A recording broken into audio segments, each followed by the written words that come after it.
1000 சிறைச்சாலைகளில் அடைத்தாலும் அரசுக்கு எதிரான பயணம் தொடரும். பெர்னாண்டோ சூளுரை என்பதாக அந்த செய்திக்கு தலைப்பிடப்படுகிறது. மக்களை ஏமாற்றிய பொய்யர்களை ஆட்சியிலிருந்து விரட்டியடித்த பின்னரே எமது பயணம் முடிவுக்கு வரும்.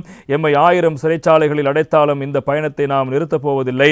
நாமல் ராஜபக்சவை போன்று 2ஆம் தலைமுறை தலைவர்களை இணைத்துக் கொண்டு அரசாங்கத்துக்கு எதிரான பயணம் தொடரும் என ஐக்கிய தேசிய கட்சியின் பிரதி பொதுச் செயலாளர் ஹரின் பெர்னாண்டோ தெரிவித்த விடயங்கள் முக்கியமாக இருப்பதற்கான நுகைகொடையில் நேற்று வெள்ளிக்கிழமை இடம்பெற்ற அரசு எதிர்ப்பு பேரணியில் கலந்து கொண்டு உரையாற்றிய போதே அவர் இந்த விடயங்களை தெரிவித்திருப்பதாக அந்த செய்தி தொடர்வதை நாங்கள் காணக்கூடியதாக இருக்கிறது. மேலும் பல விடயங்களை அவர் சுட்டிக்காட்டி இந்த கூட்டத்தில் கருத்துக்களை முன்வைத்திருந்தார்.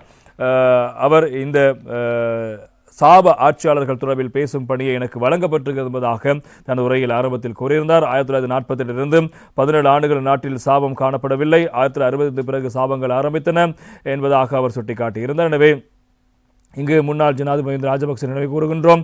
மஹிந்த ராஜபக்ச 30 ஆண்டுகால யுத்தத்தை நிறைவு செய்த தலைவராகவும் ரணில் விக்ரமசிங்க நாட்டில் வரிசை யுகத்தை நிறைவு கொண்டு வந்த தலைவராகவும் இருக்கிறார்.